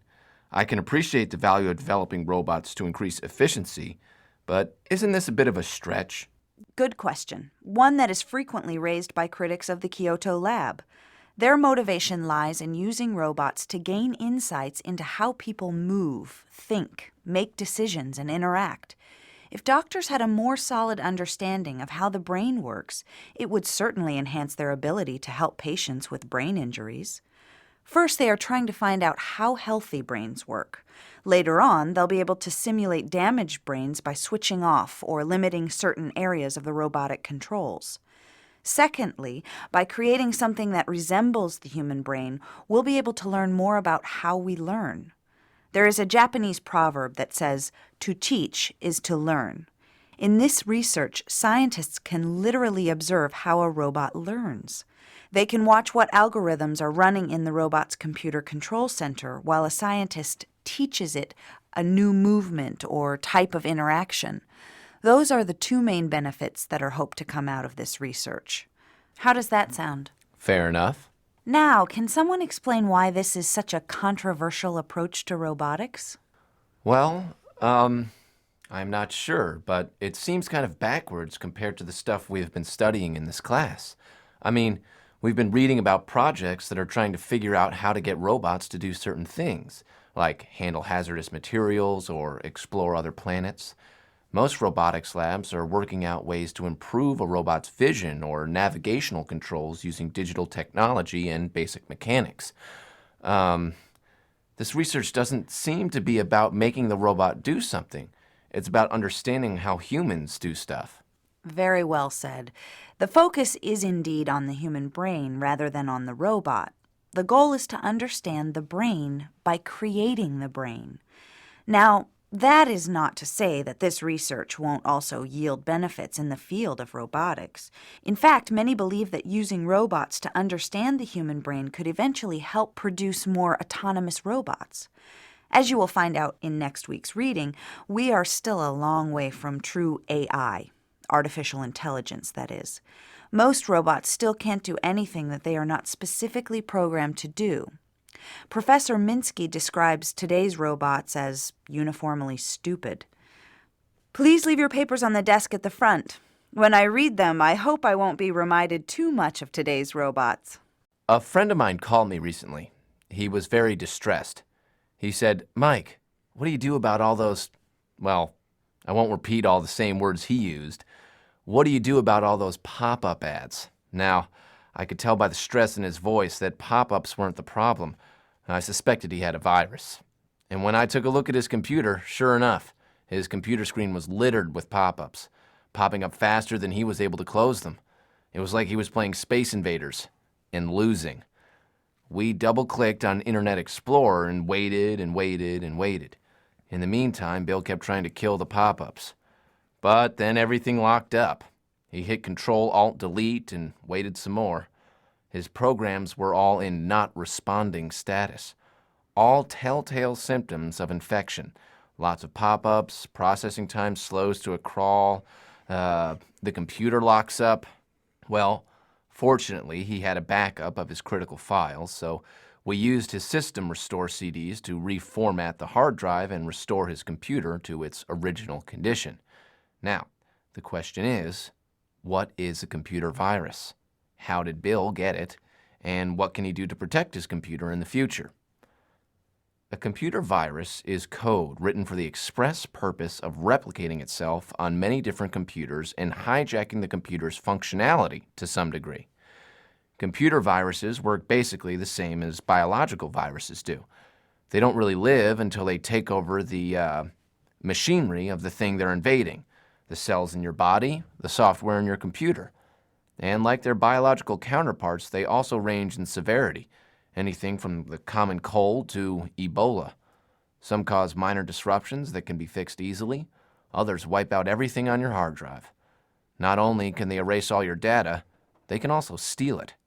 So I guess you could say Bill's computer had a bad case of the flu. It could have been a lot better, but it could have been a lot worse too. But where biological and computer viruses differ is in how they cause you harm once they've spread.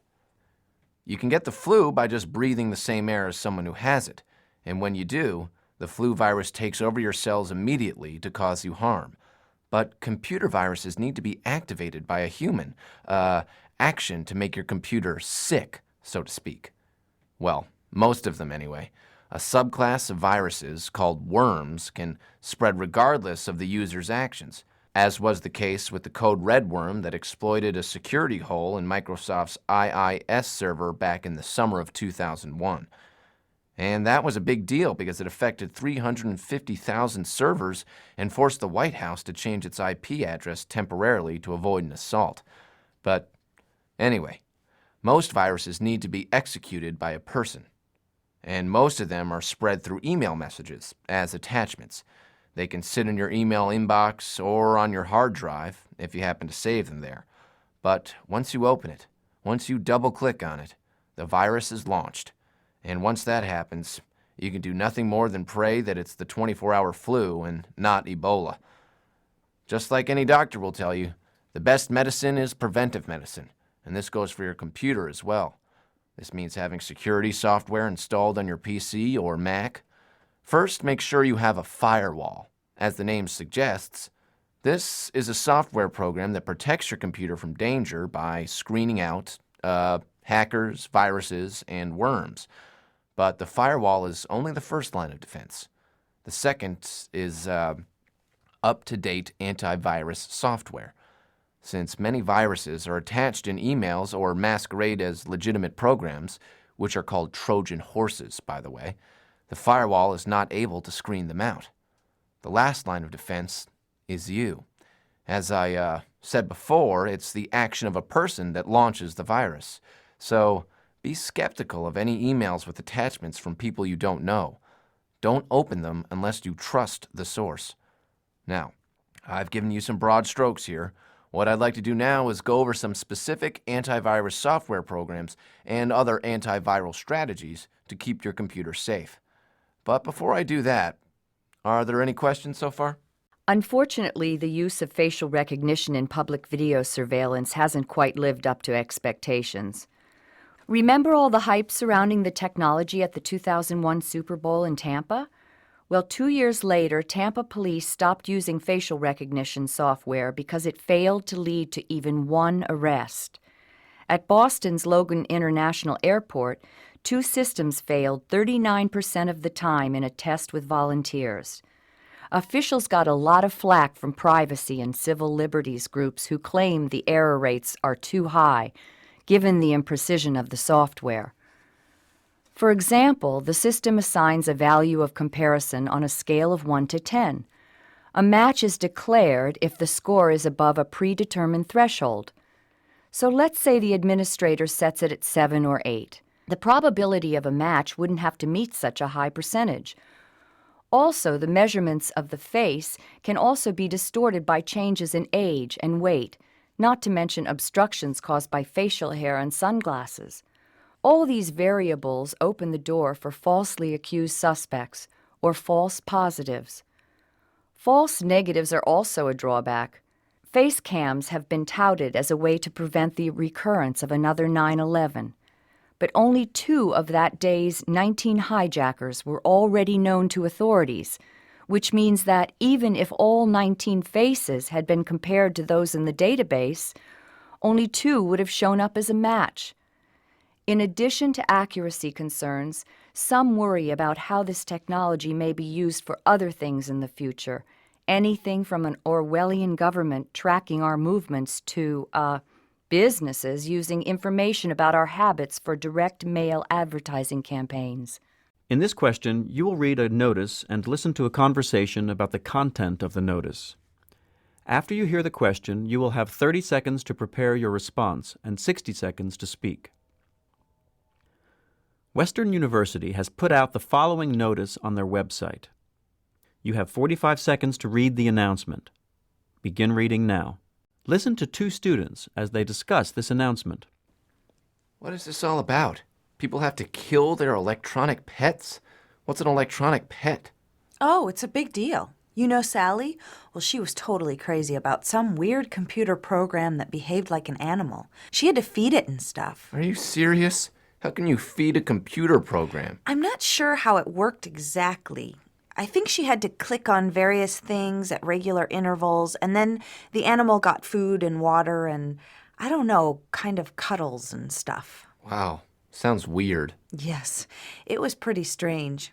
If she forgot to feed it or something, it would get sick, and then she would feel real bad. At one stage, she was working a lot in the library, and her pet, whatever it is, got really sick, and she quit doing her assignments. She wouldn't show up for our study group. Maybe it's just as well that they're going to be banned. Definitely, but I imagine Sally will be pretty distraught. Good thing the counselors will be on hand. Both students support the new rule prohibiting electronic pets. Explain why they support the new rule, using information from the conversation regarding a classmate's behavior. One of the students didn't know what electronic pets were, so he probably didn't have an opinion to start with. When the other student described the behavior of her friend who had an electronic pet, the first student agreed that they should be banned. The reason that both students support the ban is that the friend started doing poorly in her university work because she was giving so much attention to her pet.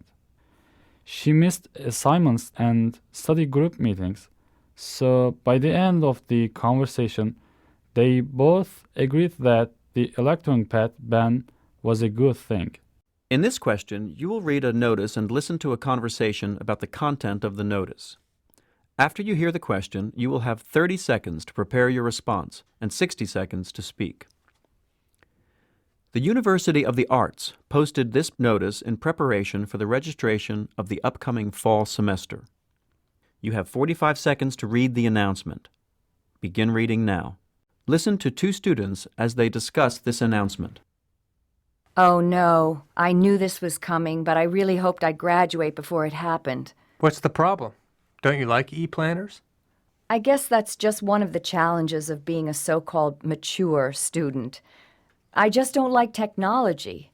My fingers don't fit on those stupid little keys. I hate the screen. I can never remember what those symbols mean. Wow, I thought everyone used e-planners. How have you managed without one? I have an old-fashioned leather-bound notebook and pencil with an eraser on the end. It works just fine. I'll give you a hand with the e-planner if you like. Once you get it set up, it's pretty user-friendly. Well, that's very kind of you. I'd appreciate that. I never thought I'd have to learn so much high-tech stuff when I decided to go back to school. You never know when it might come in handy. Let's go check out the selection in the bookstore. We'll find one you like, and then I'll show you how the timetable function works. Thanks. I feel better already. One of the students has a problem. Using information from the notice and from the conversation, describe what the student's problem is and how the other student will help. There is a new rule at this university that students will have to use something called an electronic planner. I guess this is a gadget for scheduling and things like that. One of the students is upset about the new rule because she doesn't like technology and she has a difficult time with an e-planner. She prefers to use a paper notebook. The other student is surprised that somebody doesn't know how to use the e-planner and offers to help out by showing how to set it up and how to use the timetable. Listen to a professor in an American Studies class. I think it's paradoxical that the success of Oprah's book club has itself generated substantial criticism. You see, Taken on its own merits, the book club has been good for the publishing industry, for writers, and for readers, and there is no doubt that this success can be laid squarely at the feet of Oprah herself. When she speaks, her audience listens. But, as many people see it, that's just the problem. Oprah's television audience is widely perceived as primarily 30-something, non-career-oriented, and, poorly educated. This is a segment of the population that Oprah's more intellectual critics do not identify with. These critics feared that their favorite authors would be ignored by publishers unless they wrote directly to Oprah's audience. In other words, dumbing down would be necessary for financial success. This debate is embodied by the episode involving the respected author Jonathan Franzen. Franzen's book, The Corrections, was to have been in Oprah's book club selection, but Franzen actually declined the honor, indicating that he didn't care for many of Oprah's previous choices and hinting that he didn't want his own book to join that company. I have seen Franzen both criticized and praised for his decision, some people accusing him of arrogance while others applauding his independence. The Franzen episode illustrates the paradox. Popular appeal and intellectual quality are seen as mutually exclusive. Yet a single glance at Oprah's list will show that to be false. How could any author be disappointed to appear alongside Steinbeck, Morrison, or Tolstoy? Now listen to part of a lecture on the topic you have just read. It's funny, the day after Super Bowl 39, I saw more news about the commercials that were on TV than the game itself. Nowadays, the football game and even the football stars seem to be overshadowed by bigger stars in music, film, and television. It's all about which commercial was funniest, which one was the most clever, and who wowed us or shocked us during the halftime show. Many people can tell you who performed in the 2004 Super Bowl, but far fewer remember who played the game. Even people who didn't watch the game that year knew who performed during halftime because people are still talking about it, about Janet Jackson's wardrobe malfunction, a phrase that became a household expression in the aftermath of Super Bowl 38 and led to a crackdown by the FCC. Notice how tame Paul McCartney's 2005 halftime show was compared to the tawdry antics of Justin and Janet. Some say the FCC response was to placate angry parents. Others say it was a correction long overdue in a culture run amok. But one thing's for sure, the Super Bowl is more of a big music video or a Sundance for commercials than it is an athletic match. Consider the hefty price tag for a coveted 30-second commercial. In 2005, it was $2.4 million. And if Brad Pitt was in it, add another $3 million or more. I mean, come on. You don't even see most of those commercials again. And what does Brad Pitt have to do with football? I don't think guys even like him, at least not ones that follow football. But my point is this. People should be talking about football on Monday morning and not a 30-second movie star cameo. When did pop culture hijack the greatest sports event ever? Summarize the points made in the lecture you just heard, explaining how they cast doubt on the points made in the reading. Who do you think's the best athlete of all time? That's a tough one. Well, you can rule out women. Excuse me, male chauvinist, but Michelle Wie may be the next golfing champion in the world. She's only 15 and she's already qualified for the... All right, hold it right there. Does golf really count? Why doesn't it? It's a sport. Is it? Okay, Mr. Jock. By that logic, baseball really isn't a sport either. Of course it is. Let's look at the similarities. Both sports feature players who swing at a ball, have long breaks in between swings, and can still have a gut and be world-class performers. Yeah, but you overlooked one important thing. Baseball players run. For all of about 12 seconds, and that's if they run all around the bases. Well, I'd agree with you that the greatest athlete isn't to be found in baseball. I'd say basketball or football. Or softball? Why does the best player have to be from a popular sport? What about tennis or volleyball or racquetball? Do you know any racquetball players? No, but you get the point. Why don't we talk about this later? Let's finish watching the game. But Desperate Housewives is coming on. Yeah. Can you watch it upstairs, hon? Well, since men are the better athletes, why don't you trudge up the stairs? Now listen to a conversation between two students.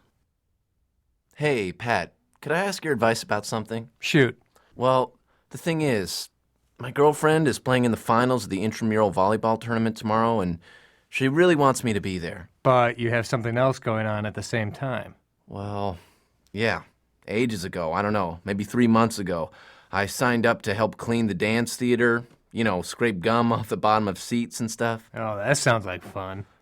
Anyway, I'd completely forgotten about it. But then Sam, the stage manager, do you know him? Who doesn't know him? Okay, so anyway, I bumped into him at the gym and he reminded me about it. I didn't know what to say, so I just pretended that I hadn't forgotten. Just tell him your girlfriend's in this tournament. Just tell him, huh? I feel bad, though. I don't like not following through on a commitment, especially with Sam. You'll never hear the end of it. Really? Well, he doesn't get angry, he just jokes about it, but, he's sensitive about things like that. Just offer to help out another time. I'm sure he'll understand. Maybe. That might work, but, oh, well, sheesh. Actually, I think this is the end of the season, so... Well, if he's going to be doing a major end-of-the-season cleaning job on that theater, he'll probably still be at it after the tournament ends. Why don't you go over and help him after watching your girlfriend's game? No, that won't work. I'm late on that history assignment. The one that was due last Thursday. I was able to extend the deadline, but I'm sure he'll penalize me if I don't get it in tomorrow. Well, the only other alternative is to tell your girlfriend that you can't be at her game. Oh, man, no way. I value this relationship. Well, in that case, it seems pretty clear to me. If I were you, I would let Sam know as soon as possible, so he has time to find someone else. Yeah, that's a good point. Actually, Stephanie might be able to help out. In fact, I think Stephanie kind of likes Sam anyway. If they get together to work on the theater... Whoa, don't even go there, Joe, my friend. You just take care of you. Your life is complicated enough without trying to play matchmaker. Listen to part of a lecture in a childhood development class. There's nothing intrinsically evil about video games, despite what some special interest groups would have you believe. With appropriate cautions, there are ways of avoiding the pitfalls of this entertainment medium and possibly even reaping some of the benefits. The first challenge is to make use of the rating system. Although an effective rating system has been in place for years, it is not rigorously implemented. A study by the Federal Trade Commission reported that unaccompanied children, ages 13 to 16, were able to buy mature rated video games 85% of the time. So the first piece of advice to parents is to check out the ratings and put pressure on rental or sales stores not to give children access to mature games. Better than checking just the rating is playing the game with the child. Become familiar with different types of games.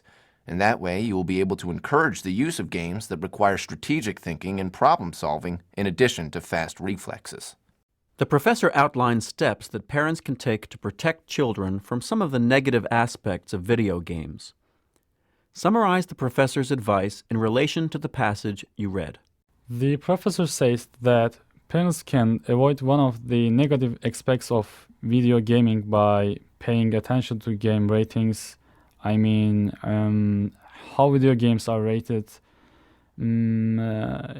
He says that there's a good rating system, but people don't pay attention to it, so sometimes kids end up playing mature games.